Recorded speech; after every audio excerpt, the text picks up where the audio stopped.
Well, we're back for JT's Thought Bubble. Hello, Jonathan. G'day, Brace. We've got some footy to talk, but we were just standing here waiting and seeing some vision, actually, which I don't know whether our guys can edit it on later. Watching Mitch Moses eat off the table in the dressing rooms. And it got me thinking, did you have a go-to on game day for your grub? Yeah, definitely. Hated rocking up to the ground hungry, so used to get the subway about 3 hours before the game and get a foot-long sub to tie me over, and then would be a couple of little lollies before warm-up. And did they spread them out on the table for you? You just go through like a little buffet? Pretty much, yep. So you're a banana man or a strawberry cream? Snakes. Yeah, always a snake. Right, okay. What was on the sub? Used to get meatballs. You were the meatball guy. No salad? Yes. No, all salads too. Oh, good boy. Yeah, so. Balanced diet. Yep. There you go. JT's game day feeding. What about post-game? Beers. Yeah. A steak in every beer, right? Eating beers. All right, let's get on the footy. This week, it's been all about two blokes. One, Joseph Suaalii and his defection to rugby at the end of next year. How's he handle this? I mean, we never hear from him, which is probably, I assume, a deliberate tactic for a 19-year-old and the club looking after him. Yeah, definitely. Haven't heard anything from him with this decision that he's made, so everyone else is talking about it. But, yeah, it's a huge decision for him. Obviously, we know that he grew up playing rugby and wants to represent the Wallabies for that World Cup in 2027, I think it is. So, yeah, it's going to be sad to see him go, but I have no doubt that he'll be back in the NRL, hopefully later in his career. Did you have a tactic for when there were stories that if they're bagging the club or bagging you, don't read the papers, don't watch the TV news? Is that something you applied? Yeah, definitely, especially when you're of his stature.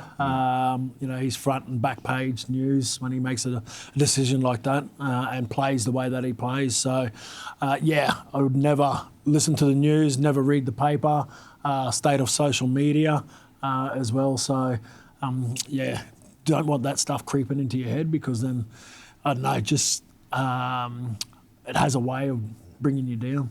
You were within a whisker of taking $3 million a year to go to Penrith. Can you blame the young bloke for chasing the dollar?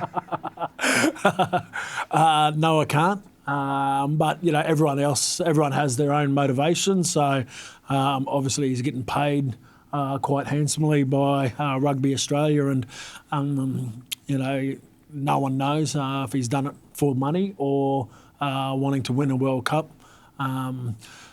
Rugby is a tough sport and there's a lot of great nations out there, South Africa, the All Blacks, England as well. So it's going to be a tough one for him. If you were coaching the Cowboys in, 2028, once his deal with rugby is over, would you welcome him back to rugby league if he was making himself available? Yeah, definitely. Like, what will he be, like 24, 25 years of age? So he'll just be hitting his prime for rugby league. So, yeah, definitely. We've had people jump across codes, from Lottie Takiri, Wendell and Matty Rogers back then. We've got Val there at the moment at the Cows. Yeah. He went to America to chase a dream. Yeah, exactly right. So everyone's different, but, yeah, certainly I think the door will be open for him to come back. All right, the other bloke in the headline this week, Gutho, talked that he might be ousted as fullback. There's a few different versions of offence out there, whether he approached the club and said he's happy to move to centre if he can get someone better, or whether the club came to him and said, hey, we're chasing a fullback. Or are they chasing a 14 or someone with a bit of X factor? He's an experienced campaigner. He's not going anywhere, is he? No, I wouldn't think so. And that just goes to show how selfless Gutho is. Obviously, he's the captain there and the fullback and does a lot behind the scenes, does a lot of the dirty work as well, saves more tries than he scores. So he's got a massive influence on the team, and it just goes to show there's no ego involved with him. He wants to chase a premiership, and he's probably thinking that he's coming towards the back end of his career. So the best chances of that are happening is strengthening their outside backs, which is probably their weakest spot. Doesn't look like a bloke that's struggling with all the news about him, does he? No, he's pretty relaxed, isn't he? Chilled. So he chilled. Yeah, it's all everywhere else. There was even a yawn in there. Did you nap on game day? Were you a napper? Yeah, yes. Right.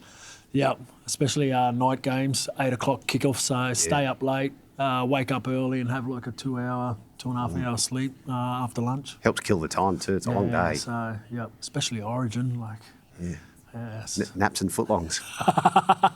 No bananas, no strawberries and cream, just snakes. I like it. We've learned a lot in this one, JT. Thanks, mate. No, thank you. JT's Thought Bubble.